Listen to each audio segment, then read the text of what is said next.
Welcome to the NCO Journal podcast, where we explore NCO professional development. This is a podcast series where we discuss, publish articles with authors, and provide a forum for the open exchange of ideas, information, and solutions. With us is Sergeant First Class Osvaldo Aquite, NCOIC of the NCO Journal, Chago Zapata, Managing Editor of the NCO Journal, and Dr. Robert Thompson, a historian with the Army University Press Films team. Today, we discuss the article Mission Command in the Ia Drang Valley with Master Sgt. Jason Crawford, a student at the U.S. Army Sergeants Major Academy. Master Sergeant, thank you for joining us. Before we kick things off, could you please tell us a little bit about yourself? Yeah, of course. First, thanks very much for the invite. This is a pretty amazing opportunity. But I am Master Sgt. Jason Crawford. I am currently a student in Class 72 at the Sergeant's Major course. I am senior intelligence sergeant by trade. My most recent job was an operations sergeant in the 229th MI Battalion, or the Defense Language Institute. Prior to that, I did about 4 years at the Defense Intelligence Agency. Had a couple jobs while I was there. I did an operations sergeant position there. Then I was a senior enlisted advisor for both one of the analytic divisions and then for the Army element writ large. Before that, I spent a good bit of time in ForceCom, worked about every position an intel sergeant could in the brigade setting. I was a first sergeant, was a battalion NCOIC, and was the brigade S2 NCOIC. Excellent. Sir, thank you for joining. Could you go ahead and tell us who you are and a little bit about yourself? I'm Dr. Rob Thompson. I'm on the AUP Films team. Before joining the films team, my specialization was the Vietnam War. I wrote a book on it, Clear, Hold, and Destroy. So I studied pacification in a particular province called Phu Yen. How familiar are you with the Battle of Ia Drang Valley? So for me, what's interesting about Ia Drang, it's the first major engagement between PAVN and the U.S. Army. We see it as at least from the historical perspective, as the first test of Westmoreland's search and destroy approach to handling the Vietnam War.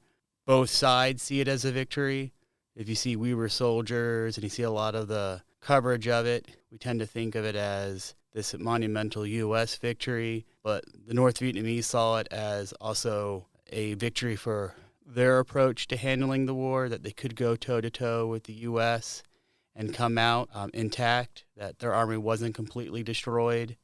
We see this kind of play out again and again in Vietnam, this air mobility, trying to bring PAVN to battle. PAVN survives, and there's another battle, and then another battle, and this plays out, 65, 66, 67, 68, 69, it keeps going.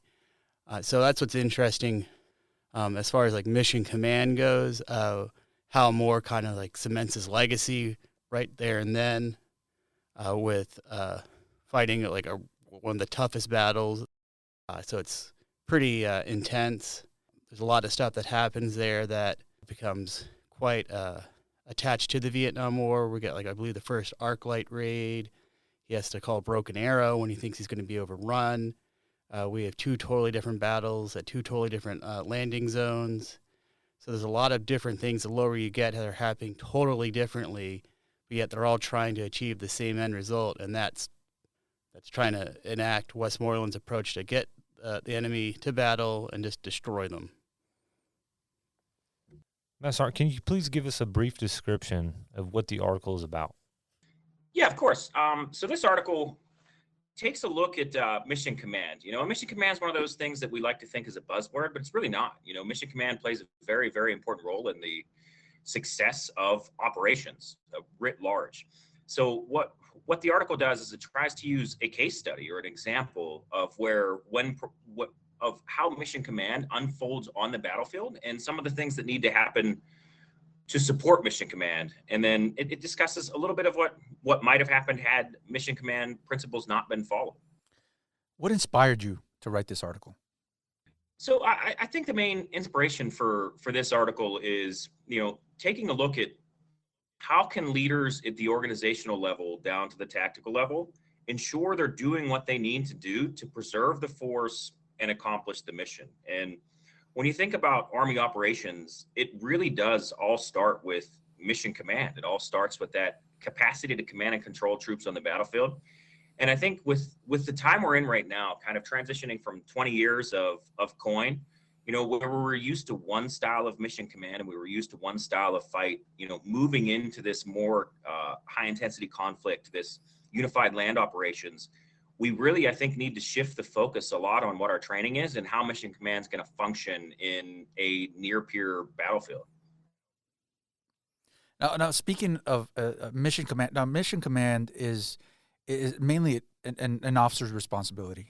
So how does this, what takeaways do NCOs have for this article if mission command is mainly an officer responsibility?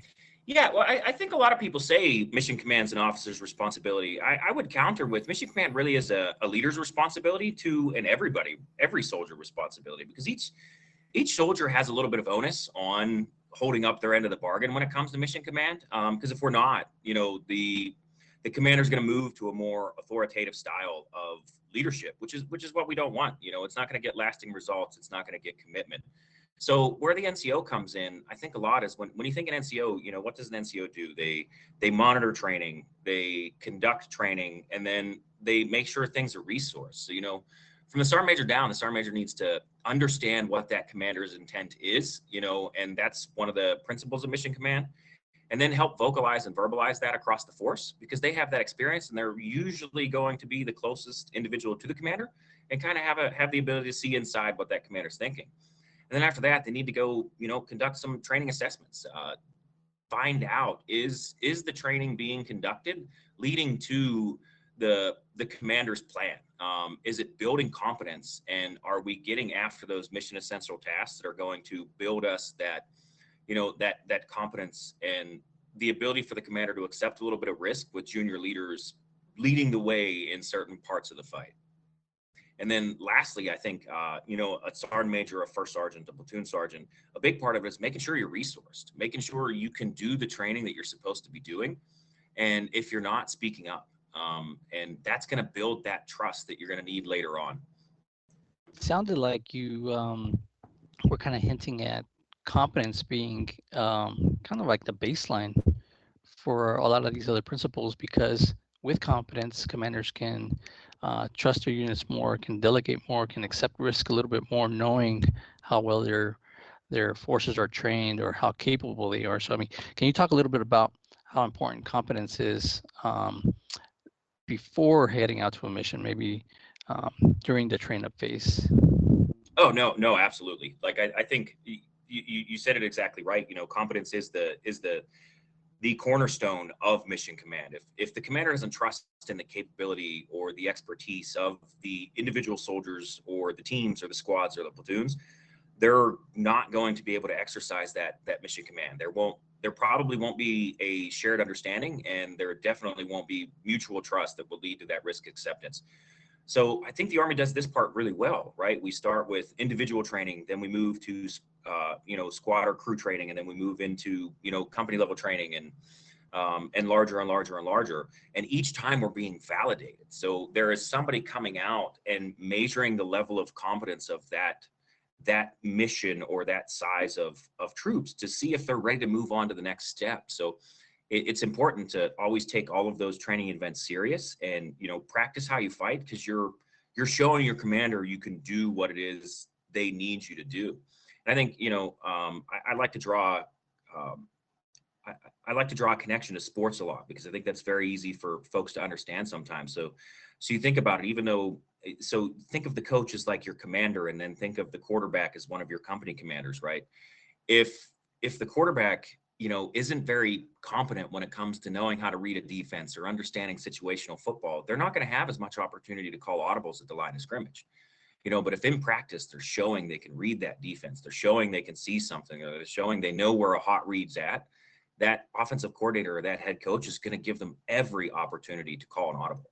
And I think as junior leaders, we all want that opportunity. We all want that opportunity to shine. We're closest to the fight. We have the real-time intel. We know exactly what's going on. So we want the opportunity to react. But if our force isn't competent enough for the commander to have that trust in their ability to succeed when they make their own decisions, or when they call that audible or hot read, they're not going to give us that ability. Did the book "We Were Soldiers Once and Young" by retired Lieutenant General Moore and Joseph Galloway, or the movie, the Mel Gibson movie, have any part in your decision to write a mission command article about this engagement? Did those things play any role in your decision to do this? Yes, absolutely, absolutely. So when we were getting ready to conduct some writing and some analysis and synthesis on the mission command topic, I thought back to, what battle or what case study might be best suited. And it had been a little while. I think I was a young sergeant when I first read "We Were Soldiers Once and Young," and I just remember when I was reading it, one of the things that really stood out to me was not so much Colonel Moore at the time, because I was a young sergeant, so of course I was reading a lot, and every time I would see a passage about Sergeant Major Plumley, I was like, wow, this guy's really on it. And I just remembered, back to that, and I was like, well, let me pick this book back up now that we have this reason to write it, and retake a look and see if it fits, see if mission command is there, because I felt like what I was reading in the book, the relationship between Sergeant Major Plumley and retired Colonel Moore and just the soldiers of that unit, I was like, there had to have been some mission command going on. I think when I was a sergeant, I didn't quite fully understand mission command, but I was like, it has to be there. And then of course, the movie's a very, very entertaining movie. So it definitely made me want to do it. Made me want to write on this battle potentially, as opposed to any others, just because I think it's one too that a lot of folks can understand, because there is so much media out there on it. So hopefully folks will read this article and they'll have something they can go back to and look and kind of come up with their own assessment, and it'll just get them thinking about those mission command concepts and how it might impact their unit's training plan. So, as you just said, mission command, or the Army uses mission command rather, to empower its subordinates to use their initiative while working within a commander's intent. Can you explain kind of how this plays out in this battle? Yeah, absolutely. So I think there's kind of a couple ways that this plays out in this battle. So initial orders aside, we'll skip straight to when they moved into the defensive posture and they were just trying to hold the line. Communications equipment wasn't great. It wasn't working wonderfully that day, and a lot of it had to be diverted to make sure that they could call for fire effectively and reach medevacs. But the individuals passing word on the ground, as they were letting those company commanders and those platoon leaders know what it was they were trying to do, the platoon leaders were completely able to make the decision on which piece of terrain to hold up on to close their formation and prevent any flanking movements from the enemy. And I think that helped Colonel Moore a lot and Sergeant Major Plumley a lot, because then they could focus on the bigger picture, and they could focus on getting new supplies, new troops in, and getting the injured off the battlefield. Right. So if Colonel Moore had to run around and be a platoon sergeant or a company commander that entire time, they probably would have lost that airfield very, very quickly. And then I think another part that really stuck out to me in the book, and then I think they probably sensationalized it a little bit in the movie. I can't really call to that some, but if you remember the platoon that was lost, very early on, and they lost their platoon leader, they lost their platoon sergeant, they lost their weapon sergeant. So that's kind of the top three for your platoon. So you're left with a young squad leader, kind of trying to lead these few folks left that are outside of reach of the actual perimeter, and they're under heavy enemy fire. You think a lot of times what a commander's going to do is he's going to direct that company commander exactly how to conduct that operation to go recover that platoon. But Colonel Moore showed a lot of trust in the initiative of that young sergeant and of that company commander to kind of figure it out. And it did eventually end up working out to their advantage. And they didn't risk breaking their perimeter in order to do so. And I think that's just a very specific detail, but more so just each company kind of operating within the limits or the boundaries of holding their own defensive line. And then two, it also, because they were afforded that disciplined initiative, they were able to determine that every time they fired on the enemy, so the enemy had a significant advantage in this fight, right? They had the terrain, they had the overwhelming firepower, they had the numbers. So as we're playing that defensive perimeter, anytime American troops would fire, they would give away their location, and then the North Vietnamese army was able to overwhelm it with fire. So what they learned was, hey, we know they're using terrain. We know they're trying to get as close to us as they can. Let's let them, and then they'll mass, and we can call for fire almost right on top of us. Very dangerous.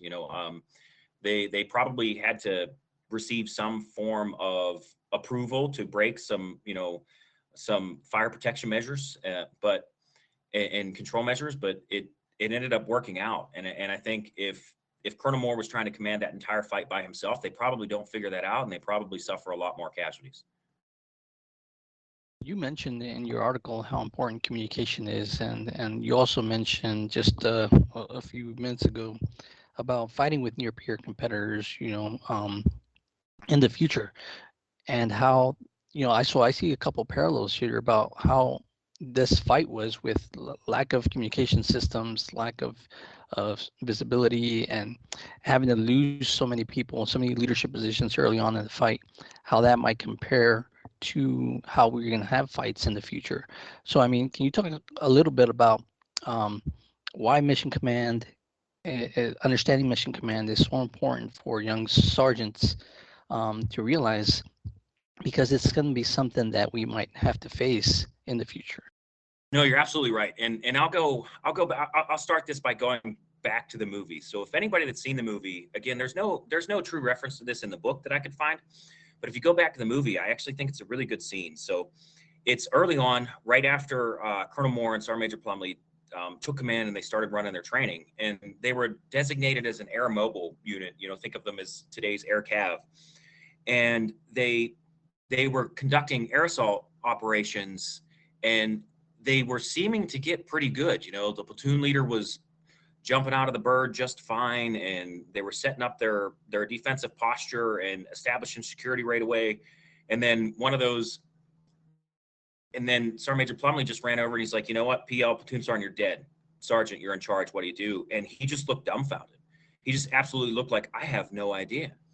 And I think that it's important for all of us as soldiers to realize that we need to know the mission and the responsibility at least 2 levels up in every position that we're in. And that doesn't mean just knowing how to do the job, but having access to all of the information, and that's where communication is key, that would enable us to do that job. We need to have whatever intel it is. We need to have whatever operations order it is, to include all the possible annexes. So we have that shared understanding. So I think we need to communicate effectively to build that shared understanding to at least 2 levels down in every single position for success against a near peer conflict or another, irregular conflict where heavy casualties might be a higher certain or a higher probability. Because you think to our 20 years in Iraq and Afghanistan, we didn't take the number of casualties that we were taking in Vietnam, Korea, or World War II. The near peer competitors, I mean, they may have the capability to take out our communications, which means that, just like you said, young NCOs have to be able to take charge, because maybe they don't have somebody from higher echelon, there to tell you what needs to be done. So I think that's an important takeaway. Absolutely, sir. Absolutely. So you talk about trust a little bit in your article, and I think you just spoke about it. About how Lieutenant Colonel Moore trusted a young sergeant to act as a leader of a platoon after they lost their command team, and how they trusted him to get them through the ordeal. For the forward platoon cut off from the rest of the battalion, what do you think it must have been like? And can you talk about that platoon and what you think that they might have went through? Yeah, sure. Of course, this is all just assuming kind of what was going on there, but I'm sure that was probably an extremely high stress environment at the time. You have the initial shock and awe of landing on a contested landing zone. Then you immediately become engaged. Then you lose the 3 people that are senior to you that have probably been serving as your mentors in some capacity, people that you trusted yourself. And now everything's completely changed. You had one idea in your mind of how things were going to go. And I think this is why adaptability becomes so important. And we need to kind of train a little bit to adaptability, because, everything that happens on the battlefield happens at the speed of war, which is faster than anything we can do in training. and the enemy's always going to have a vote. And there's no stops, there's no resets, there's no after action reviews going in the middle of it that give you the opportunity to change, or as they say at the different training centers, recocking the formation to get them ready to go. And I just think there's a ton of stress there. Their communications weren't great because the company they're trying to reach back to is engaged in their own firefights. And, that has to be a long, hard night because you can hear all those sounds, you can hear all those things. And in battle, all of your emotions are heightened. And then when you're in shock as well, you get that adrenaline push and all of your emotions are heightened. And it just shows a lot of, self-control and self-awareness and just perseverance for those individuals that are out there alone to be able to push through, to be able to not give up or surrender, or, try to make a hard dash back at the formation. Because when you think about that, your initial response, or I'm sure the initial response for a lot of those soldiers was, oh shoot, we got to turn around and we got to run back to our perimeter. But what do you think the greatest risk is when they turn and they run towards that perimeter when there's an enemy everywhere? Now we're probably looking at a friendly fire incident. And that a friendly fire incident that wipes out an entire platoon is probably crushes the spirits of that company. It would likely be very difficult for them to continue when they see that they mowed down an entire platoon of their own people. I think that's one of the biggest takeaways from this article as well, is that when we think about these things and these situations and what happened, I usually tend to think like, how can I prepare for something like that? And I think this is where NCOs and training come into play, because the quality of the training is going to determine the outcome of some battles, and I think that's how we prepare for those situations is by having complex training, having different situations thrown in, understanding that not everything's going to go to plan, and if we do that during training, I think we prepare soldiers down the road. So I mean, what is your thoughts on the takeaway for young NCOs to kind of, as they're reading this article, to kind of some other takeaways that you think about? Yeah, no, sir. I think you're absolutely right. I think the importance is we have to make the training as realistic as possible. We have to make the training as stressful as possible. Of course, you're never quite going to, right? Like you can't make it exactly like war, and you don't necessarily want to make it exactly like war, because it's been proven, from Iraq and Afghanistan that operating at that level of stress for so long does lead to some significant psychological and physiological conditions. But you got to make it to a point where you're starting to build a little bit of their trust in themselves, but then also you have to try to build a little bit of resiliency. And then I think, that's another thing where everything in the Army kind of ties together, right? Like we do all of this master resiliency training, but are we doing it right? Is grabbing everybody and putting them in a company operating facility and doing a 4-hour block of training at the end of the quarter to try and knock out all your stuff the right way?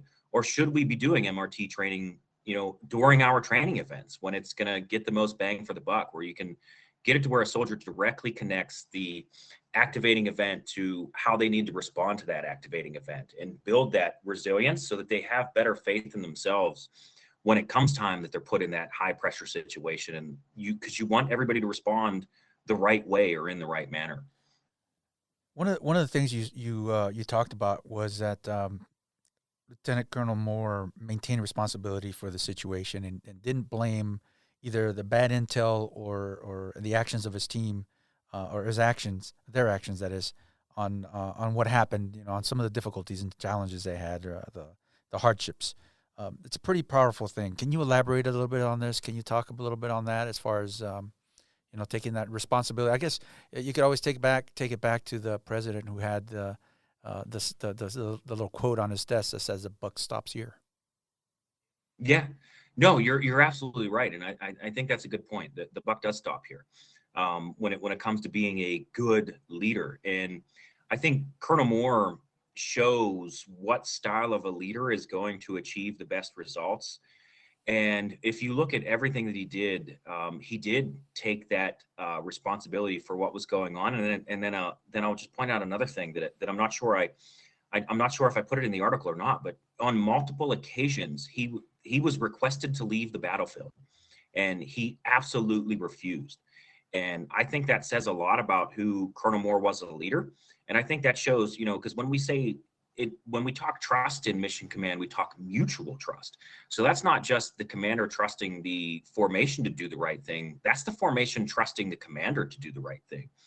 And a lot of times you'll see young leaders in the Army, and there are two types of power that we use as leaders. We use positional power, which gains some form of compliance, or we use personal power, which gains that commitment. And you can see that Colonel Moore functioned with personal power. He had commitment from his troops, but he had commitment from his troops because they trusted him, because he did lead with an authoritative and affiliative style, which is extremely important. But if you look across the Army, what are most of our young leaders doing? Are they leading with a version of personal power? Or are they leading with a version of, positional power, where they're just getting compliance from their soldiers? And I think you can look at Colonel Moore and gain a lot of insight into what a good leader will do in order to gain that trust of the formation. How important is it to have to know the big picture when it comes to NCOs, knowing what's going on? And I bring this up because Dr. Thompson is very well informed and he's knowledgeable. I mean, this is his source of or the thing that he specializes in. But you as a senior NCO going through the Sergeant's Major course, how important is it to know the big picture, to get to learn that big picture as an NCO? Yeah, so for me, first, in my introduction, I pointed out that I am a senior intelligence sergeant, so big picture matters a lot for me. But I do think that big picture is important for every single soldier across the formation. And there's a few reasons for that. First and most importantly is you can't get shared understanding if everybody isn't reading the same book or doesn't have the same information available. So shared understanding matters a lot. But then I also think when we talk a little bit about how this fight unfolded, you could tell that the soldiers were committed. And one of the only ways you can gain commitment is by giving that why.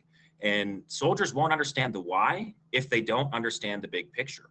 So there's no reason to withhold information, because if withholding information is only going to prevent the soldier from being able to see the why. And if a soldier can't see the why, they might not fully understand what you're doing. And if they don't fully understand what you're doing, you're not going to get commitment. You might get compliance if you're a strong enough leader, but you won't have that commitment, and then you won't have that shared understanding. And when you don't have a shared understanding, we talk a little bit about the disciplined initiative piece.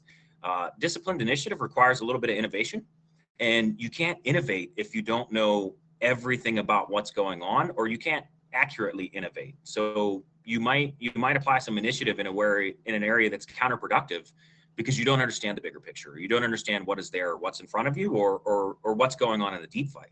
Because even though we're in this battle right here and now, there's also a deep fight going on at the same time, and you could be risking some portion of that deep fight. To add to that, I agree. And also, if you talk with, using Vietnam as an example, veterans I talked to would have said, I just needed to know what to get a particular mission finished. But there's also been a disconnect of what they were doing and why it mattered, like questioning why were they in Vietnam, why were they constantly going out on missions. So I think, it does matter to know the purpose behind what they're doing. So there's some value to it that probably would have helped in the long run, knowing why they were involved in what they were doing. Why did their actions matter? Why was that, why was that fight important? Why were they doing this? And if they had that information, that probably would have helped with one like morale and a lot of other negative things that we associate now with the Vietnam War, the breakdown of the Army in Vietnam. So, there's a whole lot you could say that could have been fixed or at least remedied or made less bad, to put it bluntly, if there was a lot more shared information. I think the only thing I'd like to add is that, don't ever get, confidence is important, right? But don't ever get so confident that you prevent yourself from continuing to learn or continuing to expand or continuing to try to get better. Status quo will leave us behind our peers. We need to constantly try to improve how we're operating at every level, at every capacity, and every one of these principles of mission command. We need to really take a hard look at them, and regardless of how good we think we might be doing it, try to find ways to to get better, or try to include different scenarios in your training that might really test some of these systems. Continue to conduct the assessment process, even if it makes you look bad at the time that you first do it, because that's the only way we're truly going to get better. Because you don't want to be finding out that you didn't train adequately or efficiently enough the first time in the actual firefight. Thank you, Master Sgt. Crawford and Dr. Thompson, for joining us. And a thank you to our audience. Remember to put your knowledge to the page, submit articles, and get published with the NCO Journal. Don't forget to check out our webpage and follow us on social media. We'll catch you next time on the NCO Journal podcast.